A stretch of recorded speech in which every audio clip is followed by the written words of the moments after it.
Le troisième conseil de partenariat numérique entre l'Union européenne et le Japon s'est tenu ce lundi 12 mai 2025 dans la capitale nippone, avec des ambitions renforcées et de grandes promesses.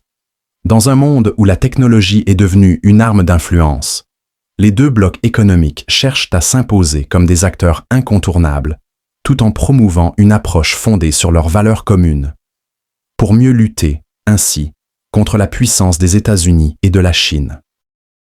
L'Union européenne et le Japon veulent anticiper les futures pénuries de semi-conducteurs. L'alliance UE-Japon ne se contente pas de belles promesses. Elle dévoile des projets ambitieux, notamment sur les semi-conducteurs, ces minuscules composants presque devenus un enjeu géopolitique depuis la crise d'approvisionnement post-Covid.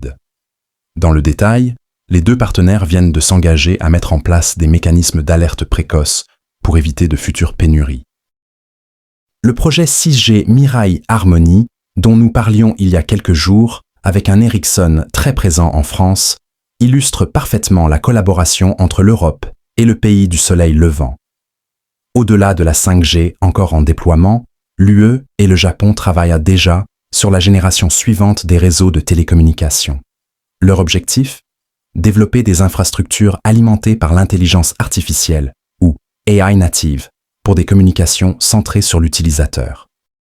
La technologie quantique n'est pas en reste. Un appel à projet conjoint vient d'être lancé pour cibler des applications dans des secteurs critiques, comme la biomédecine ou la modélisation climatique. Ces ordinateurs de nouvelle génération auront pour tâche de résoudre des équations jusqu'alors inaccessibles aux supercalculateurs traditionnels. Les câbles sous-marins et la route arctique, des priorités évidentes.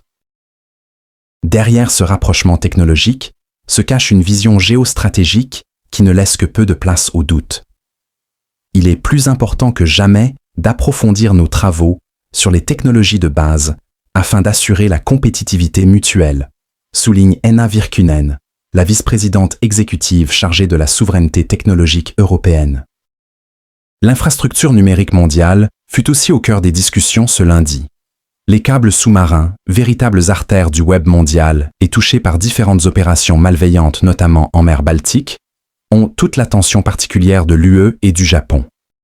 Plus surprenante mais aussi importante, la connectivité arctique, cette route pionnière qui doit garantir des flux de données fiables entre l'Europe et l'archipel nippon, émerge aussi comme une priorité, et la symbolique ira plus loin dès demain. Une lettre d'intention sur la technologie quantique sera signée entre Henna Virkkunen et le ministre japonais Minoru Kyuchi pour s'attaquer ensemble à des défis comme le changement climatique ou la cybersécurité. Le prochain rendez-vous est déjà fixé. Rendez-vous en 2026, cette fois à Bruxelles, pour le 4e conseil de ce partenariat devenu essentiel.